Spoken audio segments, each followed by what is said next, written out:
Okay, so have you ever stopped to think about, like, what if all those things that have always kind of, I don't know, defined what it means to be human, the fear of starvation, you know, plagues wiping out entire populations, the constant threat of war, what if those things weren't like inescapable horrors anymore? It's pretty radical thought, right? To think about those existential threats that have taunted us for millennia as, well, solvable problems. Exactly. And that's kind of the starting point for our deep dive today.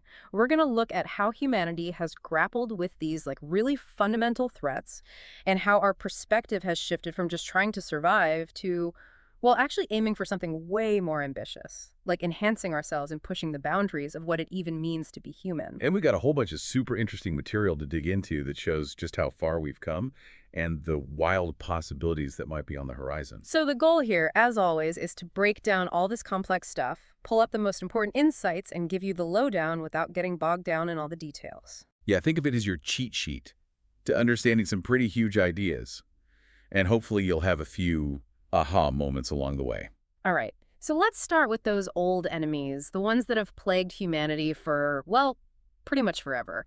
When you read about those historical famines, like, the sheer desperation is just mind-blowing. I was reading about this one in France back in 1694. People were so desperate for food that they were eating, like, stray cats, dead horses, even the waste from slaughterhouses. It's just, like, a brutal reminder of how fragile life used to be. Absolutely. And I think the key takeaway there is just how precarious existence was for most of human history. Hmm. True food security, which many of us kind of take for granted today, is a remarkably recent achievement. Yeah, totally. And then there were the diseases, the constant threat of like getting sick and dying. And it wasn't just those big headline grabbing plagues. It was this relentless year after year toll of diseases that just ravaged, especially children. I mean, until the early 20th century, something like a third of all kids died before they even reached adulthood. It's a stark reminder of how vulnerable we were to infectious diseases before modern medicine. And you'd think with our super connected world today, with these massive cities and everyone jetting across the globe, we'd be even more susceptible to epidemics, right? I mean, a virus could go from Tokyo to Kinshasa in like the blink of an eye. Yeah, it's a good point. In theory, our densely populated cities and efficient transportation networks should make us incredibly vulnerable to outbreaks. A modern city is like a petri dish compared to a medieval town. But here's the thing. We're not constantly battling these huge pandemics. And when we do have outbreaks, like Ebola back in 2014, our reaction is fundamentally different. We don't just accept it as some kind of inevitable fate anymore. There's this immediate demand for answers, for someone to be held accountable. You know, the World Health Organization actually faced a lot of criticism for its initial response to Ebola. There were accusations of corruption and just not being effective enough. And I think that really highlights a huge shift in our thinking. We now operate under this assumption that we have the knowledge and the tools to manage these threats. If things go wrong, it's seen as a failure on our part, not just some act of God or nature. You're absolutely right. That shift in perspective is, well, revolutionary. The belief now is that we have the capacity to understand and control these forces, and if we fail, it's on us. And it's not just about disease and hunger. Like, think about how conflict and economics have changed. Back in 1998, Rwanda invaded Congo, right? And Yeah. they looted coltan mines because coltan was like essential for making cell phones and laptops. It kind of made sense in a twisted way for them to do that. They made a ton of money from that conflict. Yeah, that was the traditional model of resource acquisition, right? Secure the resources through force. Right. But if you compare that to, say, China's rise, it's a completely different game. It wouldn't make any sense for China to invade Silicon Valley to seize silicon mines because, well, there aren't any.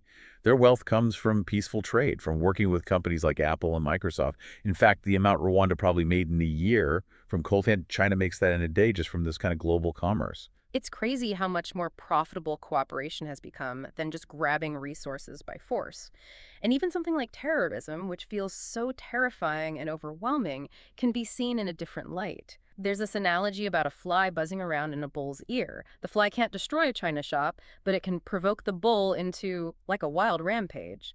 The real damage comes from the bull's overreaction, not the fly itself. I love that analogy. It really emphasizes how our response to these threats often determines the outcome more than the inherent power of the threat itself. Exactly. So while famine, plague, and war are definitely still realities in many parts of the world, the huge difference is that we no longer view them as these inescapable, almost mystical forces. They've become, more like manageable challenges, even if we're still figuring out the best way to manage them. You hit the nail on the head. For centuries, people often felt utterly helpless in the face of these forces. There was this deep-seated fatalism. It was all about praying for divine intervention. But now, I mean, to say that the world today is just as ravaged by these things as it was 100 years ago, well, that just ignores all the incredible progress we've made. We've got medical breakthroughs, economic reforms, and dedicated peace-building efforts. And it's not perfect, but it's a far cry from where we were. Okay, so we've pushed back against these old enemies. Now let's talk about what seems to be next on humanity's agenda, moving beyond just survival and into this realm of like radical enhancement, and maybe the most ambitious goal of all, conquering death itself. Yeah, immortality. It's gone from the realm of myths and sci-fi to a serious scientific pursuit. It's fascinating how our perspective has changed. Think about traditional religions like Christianity, Islam, Hinduism. They often emphasize the afterlife. Death was seen as a natural part of life, ordained by God with spiritual significance. But the modern view is so different. It's like we're starting to see death as, I don't know, like a technical glitch that we just need to find the right solution for. You've got these Silicon Valley guys like Peter Thiel openly talking about fighting death. And it's not just talk. There are real advancements happening in areas like genetic engineering, regenerative medicine, where they're trying to use the body's own cells to repair damage, and nanotechnology.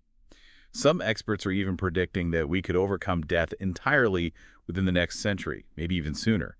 Ray Kurzweil, Aubrey de Grey, they're pretty optimistic that we might see radical life extension within a few decades, at least for people who are healthy and, have a lot of money. Wow, I mean, can you imagine the implications of that? What happens to society if people are routinely living to be like 150 years old? What happens to families? Marriage. Till death do us part takes on a whole new meaning when death might be centuries away. Right. I mean, think about it. Serial relationships could become even more common. Having kids in your 40s could become like a relatively early life event. The whole dynamic between parents and children would probably change drastically. It's wild to even contemplate. And it's not just about living longer. There's also this whole modern focus on maximizing happiness. We've got this idea that happiness is like a collective project that we can achieve through government policies, economic growth, and scientific understanding. You're talking about the legacy of thinkers like Jeremy Bentham, Oh, right? yeah. The idea that we should be striving for the greatest happiness of the greatest number. It's a very modern, very utilitarian approach to well-being. But are we actually any happier despite all our progress? With all our material wealth, technology, and security? The data on suicide rates in developed countries is pretty sobering. In many cases, they're higher than in less developed countries. And look at South Korea, incredible economic growth, but their suicide rates have been climbing. Even in the US, subjective well-being hasn't really changed that much since the 1950s, despite huge economic gains. It makes you wonder if there's a disconnect between all this material stuff and actual happiness. You're raising a really important point. There's a possible decoupling between material progress and genuine inner contentment. And from a scientific perspective, the explanation might be, well, kind of simple. Happiness, at its core, is about experiencing pleasant sensations in the body. Think about that feeling of like pure joy when your favorite team wins a championship. It's not about the event itself, but about the rush of chemicals and sensations it triggers in your brain. And the thing is, evolutionarily speaking, our brains are wired to prioritize survival and reproduction, not necessarily lasting bliss. Pleasure is like a temporary reward that encourages behaviors that help us survive and pass on our genes, but it's fleeting. We get used to it and need more. So it's like we're on this constant treadmill, always chasing after the next hit of happiness, and that drive to feel good is leading to some, interesting trends, like the increasing use of medication to enhance performance. We're seeing more kids prescribed Ritalin, more people relying on antidepressants and sleeping pills, even soldiers being given drugs to help them cope with combat stress. Yeah, it raises some big questions about where we should be focusing our efforts. Are we trying to fix individuals or the systems they're operating in? If kids are struggling to pay attention in school, is it a problem with their brain chemistry or with our education system? If we're giving soldiers pills to deal with the horrors of war, are we really addressing the root causes of those horrors? It's a tricky balance. And speaking of shifting perspectives, the humanist revolution feels like this big shift away from finding meaning in divine explanations and towards something more, well, human-centered. Yeah, exactly. The modern deal is kind of like we gain more power and control over our world, but in exchange, we have to let go of the idea that there's some preordained cosmic plan, some inherent meaning to life. But there's this crucial escape clause. If we can find a way to create meaning ourselves, then the deal still works. And that's where humanism comes in. So it's like humanism puts humanity on a pedestal, saying that human experiences, human feelings are the ultimate source of value and meaning, even in a universe that might be inherently meaningless. You got it. Humanism is like a new kind of faith, where humanity itself is the object of worship. The authority shifts inward. It's all about listening to yourself, following your heart, being true to yourself. Right and wrong are often judged based on how they made people feel. Beauty is in the eye of the beholder. Education is all about thinking for yourself, questioning everything. It's a far cry from the old ways of understanding the world through scriptures and religious dogma. And then you've got modern science, which offers this whole other way of knowing based on observation, math, and collaboration. And humanism and science have formed this really powerful alliance, haven't they? Science provides the tools, the power to manipulate the world around us. And humanism provides the direction. It says, here's how we should use this power based on our values and desires. But this dominant ideology of liberal humanism, it hasn't gone completely unchallenged, has it? You've got other perspectives like socialism and evolutionary humanism that offer different takes. Right. Socialism, for example, emphasizes collective experience over individual feeling. It's about prioritizing the needs of the community as a whole. And then there's evolutionary humanism, which sometimes sees even negative experiences like war as potentially beneficial in the long run, maybe for weeding out weaker elements or driving human progress. They might say that focusing too much on individual happiness can actually distract us from achieving broader social goals or facing the harsh realities of natural selection. But despite these different perspectives, liberal democracy, with its focus on individual rights and freedoms, seems to have come out on top after what some call the humanist wars of religion. But even within this framework, the underlying ideals are pushing us toward these almost unattainable goals. Immortality, perfect happiness, even a kind of self-directed divinity. It's like the very success of liberal humanism, with its emphasis on human life, happiness, and autonomy, is propelling us toward these incredibly ambitious, maybe even transgressive aspirations. Okay, so now we're getting into some truly mind-bending territory. We've talked about humanism, but there's this new worldview called Dataism that seems to fundamentally question many of those core humanist beliefs. Yeah, Dataism offers a really radical perspective shift. It basically says that the universe is this vast flow of data, and the value of anything, whether it's a single-celled organism, a Beethoven symphony, or a human being, is determined by how much it contributes to this overall data processing. It also claims that the same mathematical laws govern both the algorithms in living organisms and the algorithms in computers. So the line between biology and technology starts to blur. So it's like those traditional distinctions between living things and machines start to break down. Exactly. Dataism challenges those core humanist ideas about free will and the unique individual self. Think about those neuroscience experiments, where they can manipulate complex feelings and even decisions by stimulating specific parts of the brain. It makes you wonder how much control we really have over our own thoughts and actions, and it challenges that whole concept of a singular autonomous self, which is so central to liberal humanism. What about our sense of self, our identity, that inner voice, that personal narrative that we create for ourselves?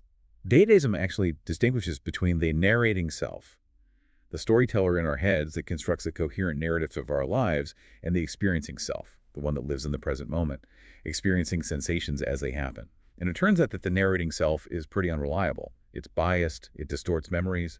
Like there's this thing called the peak end rule, where we tend to remember the most intense part of an experience in the ending, but we often forget about how long it actually lasted. But even though it's flawed, that's the self we usually identify with the most. This has some pretty big implications for how we value human beings, especially with all the advances in AI and automation. You're right.